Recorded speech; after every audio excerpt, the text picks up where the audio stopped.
Now we need to get into the calculus involved with the natural log. So we're going to start with the derivative part. So this is going to always be a chain rule because a chain rule involves an inside and an outside, just like trig. So every trig function you ever see, right, inside, outside. Natural log is the same thing because it's always the natural log of something. So this is the derivative with respect to x of ln of u. Well, remember, the u represents some sort of composite function. Maybe it's ln of x squared. Maybe it's ln of square root of x squared minus 7, right? There may be something else there, so there's always going to be a chain rule involved. So the rule itself is just 1 over u, and u is the inside part, times the derivative of u, right? du dx. So that is the basic rule. It's one of the easier rules that we work with. We also can refer to this, sometimes you'll see me talk about this rule or hear me say things like u prime over u. So you could also write this with slightly different notation as just the derivative of u divided by u.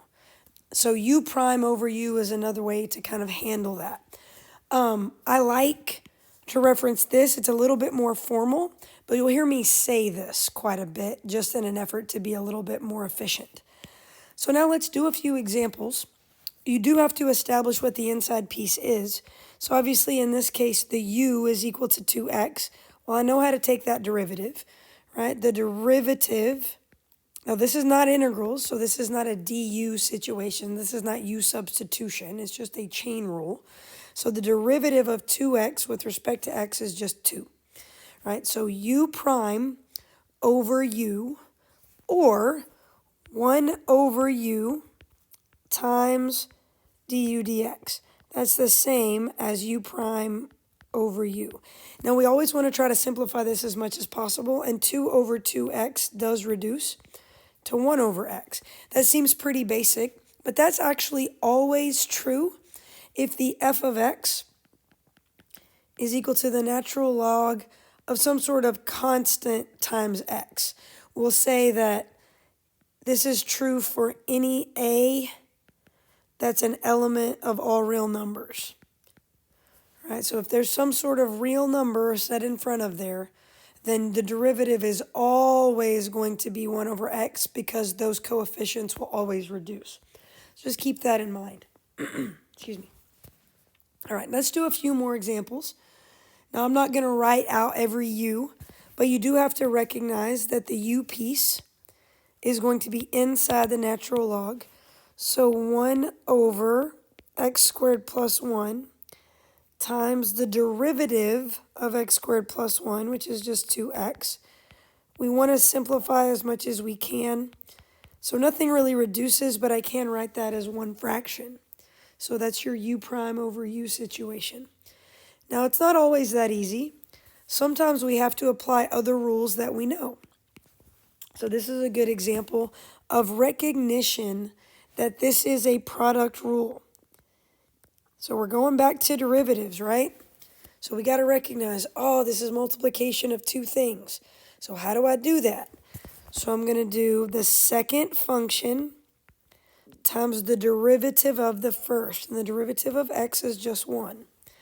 Plus the first function times the derivative of ln of x. And the derivative of ln of x is going to be 1 over x, right? U prime, the derivative of this is just 1, over u. And the u is just the x piece. So this is very rule-based. X times 1 over x is just 1. So there's your derivative. Remember, don't lose track of what you're finding. This represents the slope at any x value of this function. So just keep that in mind. We're back to derivatives, right? So we want to make sure we're comfortable with that. Okay. Now, this one's really important. And I hope that when we finish this one, you'll go, oh, yeah, properties really matter. So all these properties that we talked about, all these properties here do come into play to make our derivative rules easier. They don't just go away for us. They're things that we need to know.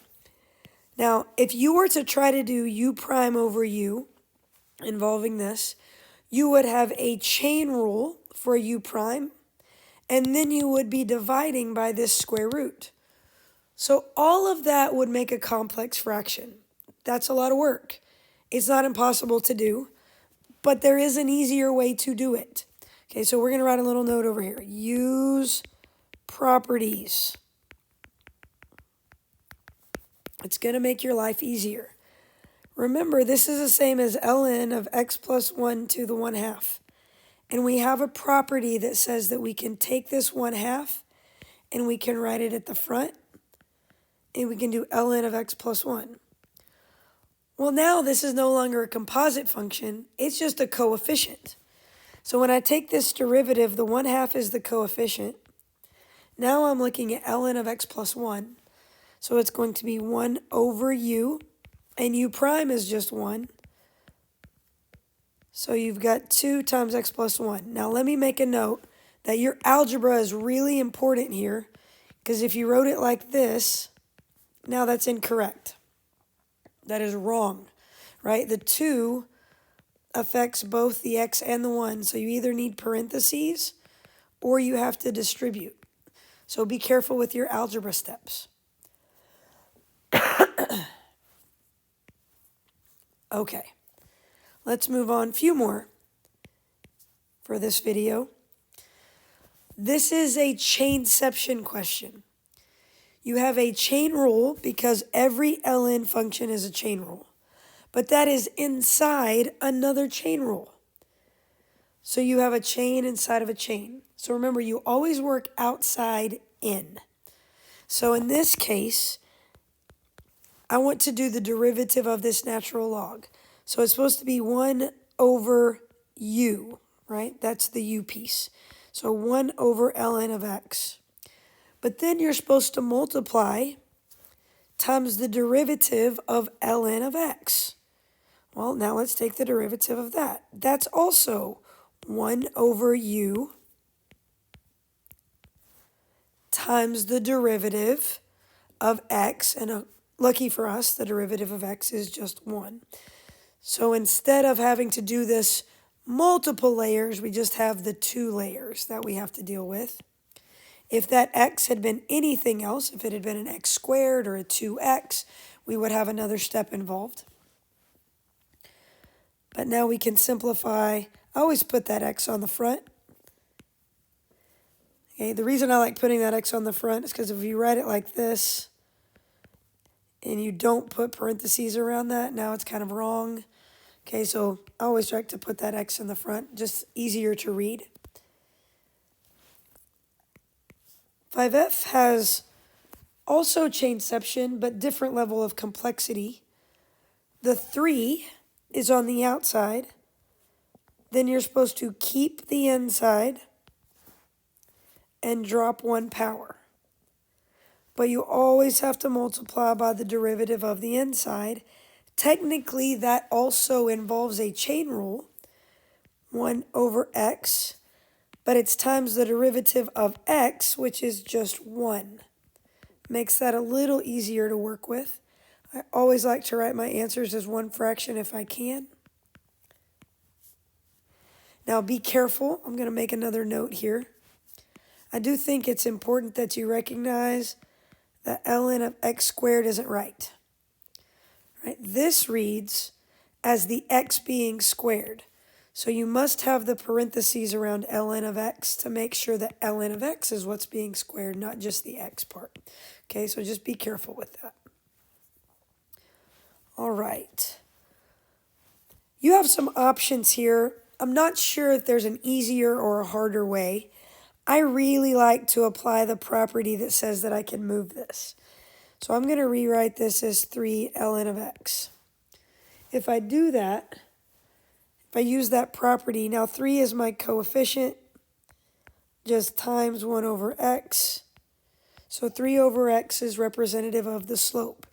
If for some reason you're like, I didn't even think to use the property, that's okay. It's certainly not the end of the world. This one's not so hard.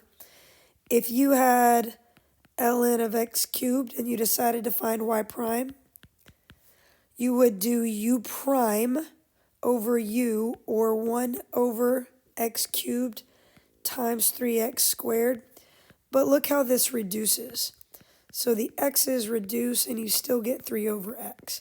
So either strategy, either technique will work. Neither one is particularly easier or harder. But I do like to use that property. I like to remind myself that that property can definitely help me make things easier, especially when you start thinking about questions like this with that composite function.